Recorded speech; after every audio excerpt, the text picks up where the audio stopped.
The Wheat School on RealAgriculture.com is brought to you by Alberta Grains, C&M Seeds, and Syngenta Canada. Find more episodes of The Wheat School by going to wheatschool.com. Sean Haney here for another episode of The Wheat School. I'm happy to be joined today by Dr. Brian Beres. He's research scientist with AAFC Lethbridge. Dr. Beres, great to chat with you. Happy to be here, sir.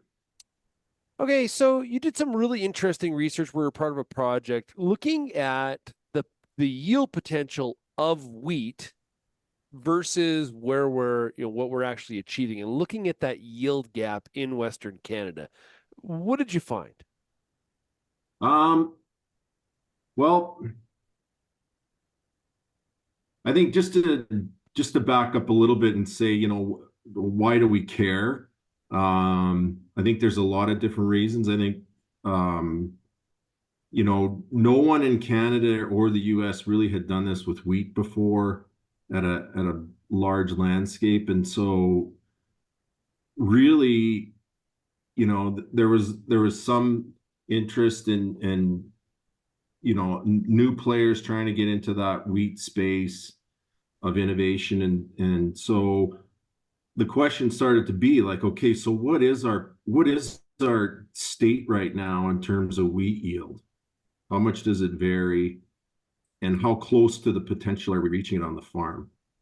And so what I did is I proposed that we would link up with a group called the Yield Gap Atlas that's partly based out of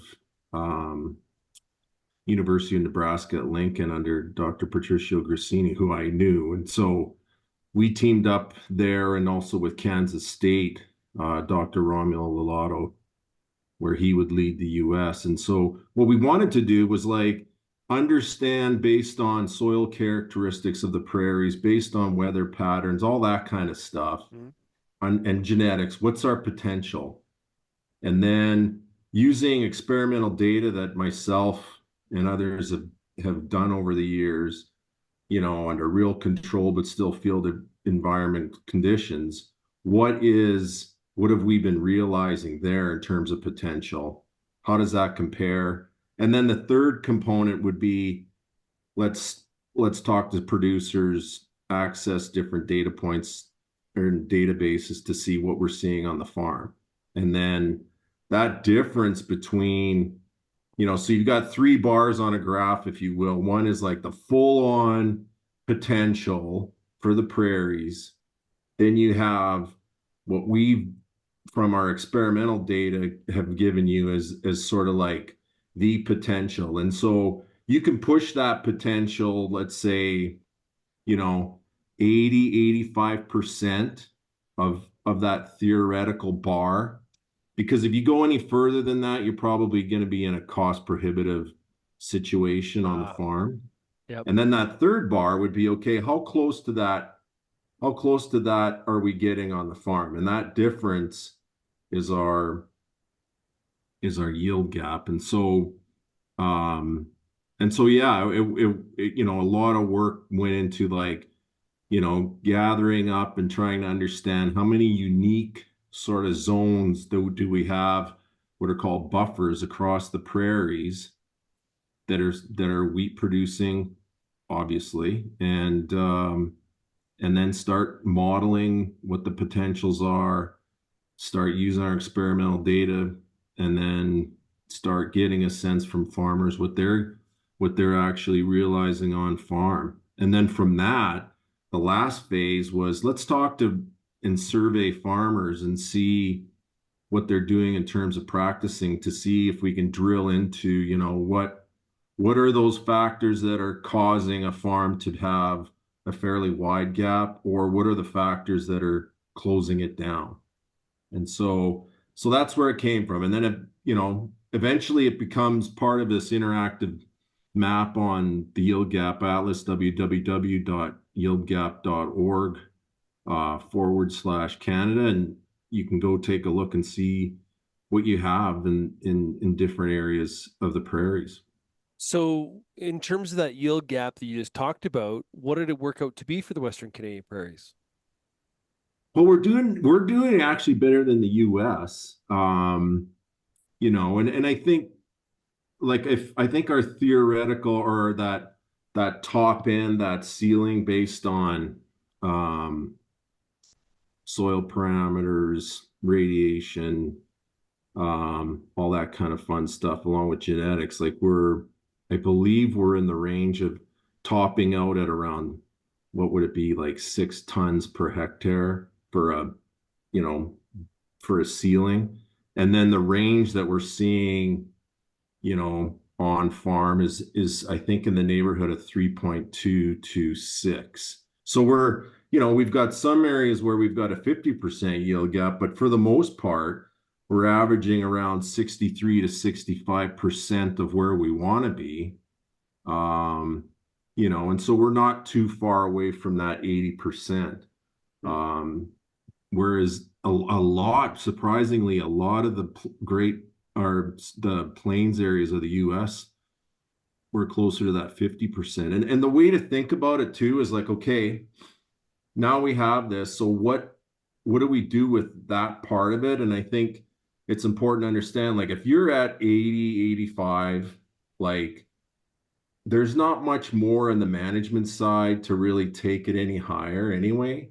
So that's where we would really key in on, okay, what are traits in genetics or something that's going to pull the ceiling higher?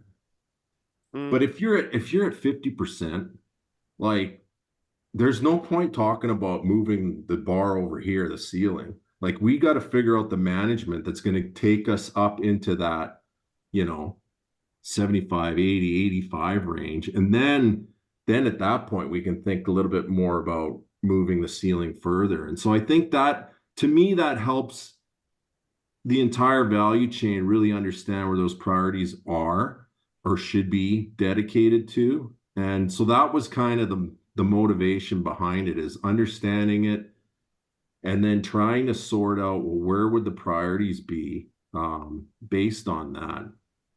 So that's where the survey piece comes in. And surprisingly, so Aidan Sandin worked for Richard Gray up to the University of Saskatchewan, and he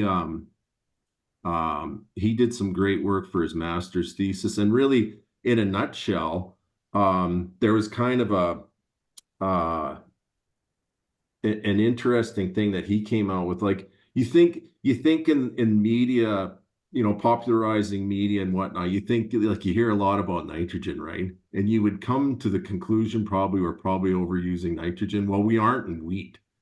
In fact, what Aidan found, and then what we backed up in our own survey, is that we're probably under fertilizing in some areas, a lot of areas.